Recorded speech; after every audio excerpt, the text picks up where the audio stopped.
जब दिन की शुरुआत गौ सेवा से होने लगे, सिरोही के जागरूक गो भक्ति की बात करने लगे और सुबह सुबह श्रमदान के माध्यम से गायों की चिंता करने लगे, तो सच मानिए ये एक शुभ संकेत होता है। हम यहाँ एक खेत में खड़े हैं और ये सिलसिला पिछले कई दिनों से चल रहा है, कई दिनों से चल रहा है। यहाँ हम कटी हुई घास के निशान देख रहे हैं और इधर कुछ स्वयं सेवक जो जिनको कोई किसी मजदूरी की चिंता नहीं है। इनको पता है कि इनकी मजदूरी आरक्षित हो चुकी है। ये जो कर रहे हैं उनका कई गुना इनको मिलेगा, ये सच है, क्योंकि ये गौ सेवा कर रहे हैं। ये गौ सेवा का वो अनूठा कार्य कर रहे हैं जो किसी किसी के भाग्य में होता है। बस जरूरत है कि इनसे हम प्रेरणा ले लें। जरूरत इतनी सी है कि सिरोही का कुछ समुदाय, सिरोही का कुछ लोग इनसे और जुड़ जाए और जो ये नज़ारा है सिरोही के अनेक स्थानों में देखने को मिले। अब आप देखिए कि ये इनको मैं किसान कहूँ, गौ सेवक कहूँ या मातृ शक्ति का वो स्वरूप कहूँ जिसकी वंदना भारतवर्ष में सदैव से होती आई है, क्योंकि इनको मालूम है कि गौ सेवा करने के क्या लाभ हैं। ये कुआं है, हितावा कुआं, जिसकी हमने अनेक बार बात की है। यहाँ लगभग 10 बीघा में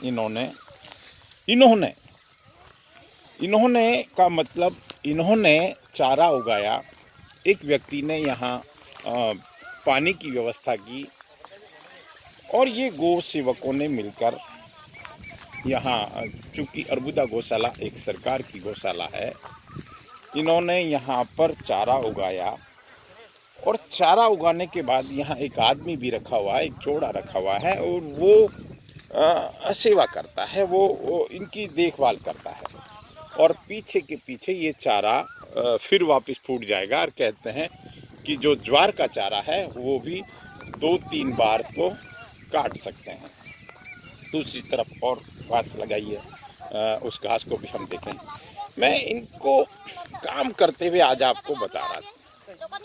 अब आप देखिए इनमें कोई व्यापारी भी है, लेकिन दिन की शुरुआत ये जिस कार्य से कर रहे हैं ना, वो उसके लिए कोई शब्द नहीं है। आज मोहिनी ग्यारस है, सबसे बड़ी ग्यारस है। आज किया हुआ पुण्य, आज किया हुआ दान कई गुना फल देता है, ऐसा शास्त्रोक्त कथन है। ये भाई लोग जिनको किसी तरह की कोई मजदूरी कोई नहीं दे रहा, लेकिन इनकी मजदूरी मैं फिर कह दूं आरक्षित हो चुकी है।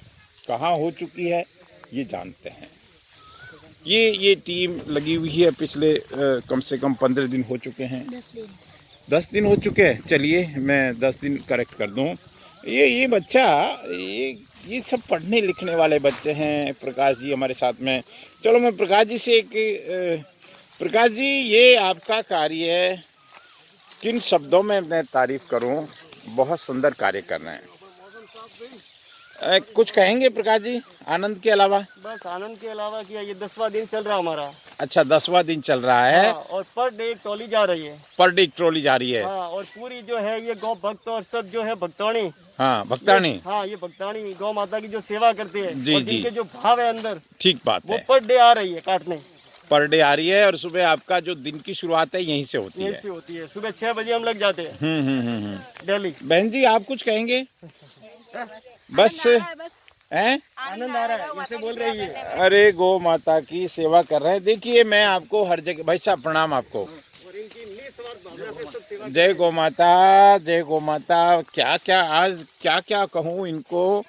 मैं इतना कहूँगा कि ये बहुत सुंदर कार्य कर रहे हैं। भाई साहब आपका क्या हाल है? हाँ जी, ये देखिए ये सब पूरे मनोयोग से। देखिए हमको कोई किसी तरह की बीमारियों से डरने की ज़रूरत नहीं है। हमको अगर सुबह सुबह इस तरह का श्रमदान कर देते हैं ना, तो सच मानिए हमारे फेफड़े, हमारा सिस्टम, आज हम जिस कोरोना से भयभीत हैं, और एक ब्लैक फंगस का भी एक चर्चा हो रही है, लेकिन वो उन लोगों को सता रहा है जो लोग इम्यूनिटी सिस्टम से कमज़ोर हैं। लेकिन हम नहीं मान सकते कि ऐसे लोगों को कभी इम्यूनिटी सिस्टम की कमी आएगी। बहन जी, क्या क्या है, कुछ कहेंगे आप? लगातार कोई बीच में व्यायाम वामो नहीं लेता? अच्छा, व्यायामो लेन ही जानो है, मतलब व्यायाम नहीं, कोई विराम नहीं। देखिए, कोई विश्राम नहीं, कोई आराम नहीं। और इनका आराम तभी मिलता है जब ये एक ट्रॉली चारा काट देते हैं, और उसके बाद में हम देख रहे हैं आधी ट्रॉली से ज़्यादा भर चुकी है और थोड़ी देर में ये भर जाएगी। मैं राजेंद्र नरू का एक बात कहूँगा कि हम एक काम करें, बस ये इस तरह की भावना जगा दें। इस तरह की जब हम भावना जगा पाएंगे तो बहुत कुछ हो जाएगा। और आने वाले समय में, क्योंकि जिस सरगुजा गौशाला के पास हजारों बीघा ज़मीन हो, उस गौशाला की गोचर बेसहारा नहीं होना चाहिए, हो नहीं सकता। लेकिन कहाँ चूक हो रही है, कहाँ हम पिछड़ रहे हैं, कहाँ परेशानी हो रही है। देखिए, जब ऐसे कार्यकर्ता सिरोही में हैं, प्रशासन जागरूक है, इसमें कोई हम डाउट नहीं कर सकते, क्योंकि प्रशासन जनता के बहुत करीब है। ये देखिए, ये वो घास है, इस घास को देखिए आप। क्या हम 1500 बीघा में ऐसी घास नहीं लगा सकते? देखिए, वन टाइम इन्वेस्टमेंट एक शब्द होता है, एक बार आप खर्चा कर दो, आप उस इन्वेस्टमेंट से जीवन भर कमा सकते हो। आप एक बार, अब आप देखिए कितनी खूबसूरती से ये घास लगाई है। बस वन टाइम इन्वेस्टमेंट, 1500 बीघा में ऐसा चारा लगा दो साहब, मज़ा आ जाएगा, जिंदगी बन जाएगी। गौ माता आपको जन्मों जन्मों तक आशीर्वाद देगी। मैं इस खूबसूरती के साथ मेरी बात को विराम देता हूँ। ये घास, ये वो घास है जो 50 बार काटी जा सकती है। नमस्कार, नमस्कार और नमस्कार।